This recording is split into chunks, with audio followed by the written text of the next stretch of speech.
The Book of Job, Prologue, Job is Tested, Chapter 1. In studying this section, 1. To see the stage set for the great controversy that will occur between Job and his friends. 2. To consider the challenge that Satan made concerning Job. Would God have as much confidence in our faithfulness? 3. To appreciate the integrity of Job in the midst of his great suffering. The first two chapters set the stage for the great controversy that will take place between Job and his friends, which is precipitated by a controversy between God and Satan. We are first introduced to Job in the land of Uz, like Sodom, southeast of the Dead Sea, Jeremiah 25:20 and 21, and Lamentation 4:21. Job 1:1. There was a man in the land of Uz whose name was Job. That man was blameless and upright, and one who feared God and turned away from evil. A man of remarkable character, he was blessed with a large family and many possessions. Job 1:2-4. There were born to him 7 sons and 3 daughters.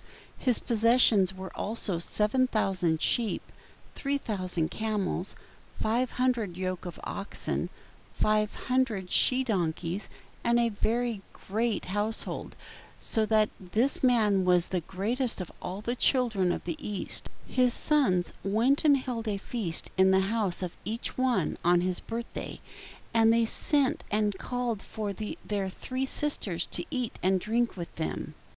As an example of his piety, mention is made of his sacrifices in behalf of his children. Job 1:5.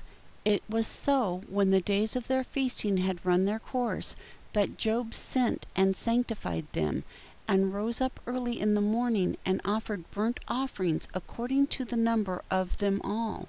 For Job said, It may be that my sons have sinned and renounced God in their hearts. Thus did Job continually. We then learn of the controversy between God and Satan concerning Job. On an occasion when Satan came before the Lord, God asked him whether he had considered his faithful servant Job. Job 1:6-8. Now it happened on the day when the sons of God came to present themselves before Yahweh, that Satan also came among them. Yahweh said to Satan, Where have you come from? Then Satan answered Yahweh and said, From going back and forth in the earth and from walking up and down it. Yahweh said to Satan, Have you considered my servant Job? For there is none like him in the earth, a blameless and upright man who fears God and turns away from evil. Satan responded with an attack on Job's character, that his fear of God was only because God blessed him. Job 1:9 and 10.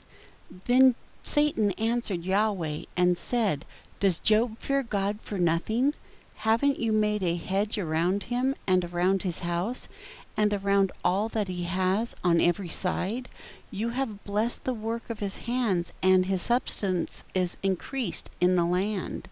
Satan then said that Job would curse God if everything he had was taken away.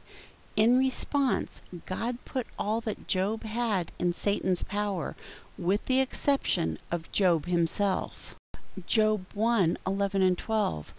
But put forth your hand now and touch all that he has, and he will renounce you to your face.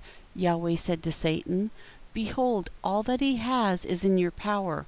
Only on himself don't put forth your hand. So Satan went forth from the presence of Yahweh. In one day, then Job lost all his material possessions through various calamities.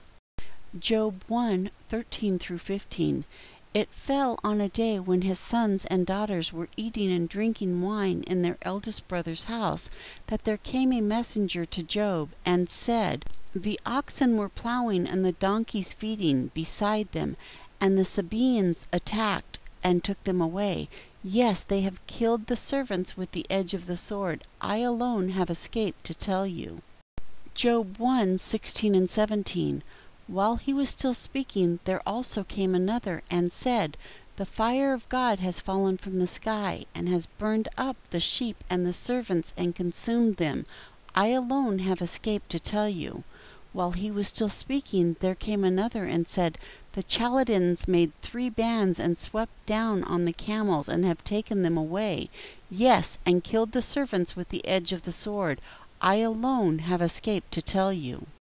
His sons and daughters also were killed when a great tornado destroyed the house in which they were partying. Job 1:18 and 19. While he was still speaking, there came another and said, Your sons and your daughters were eating and drinking wine in their eldest brother's house, and behold, there came a great wind from the wilderness, and struck the 4 corners of the house, and it fell on the young men, and they are dead. I alone have escaped to tell you. Though deeply grieved, Job worships God and does not charge him with wrong. Job 1:20-22. Then Job arose and tore his robe and shaved his head and fell down on the ground and worshipped. He said, Naked I came out of my mother's womb, and naked I shall return there. Yahweh gave, and Yahweh has taken away. Blessed be the name of Yahweh. In all this, Job did not sin, nor charge God with wrongdoing. This ends the book of Job, prologue, Job is tested, chapter 1.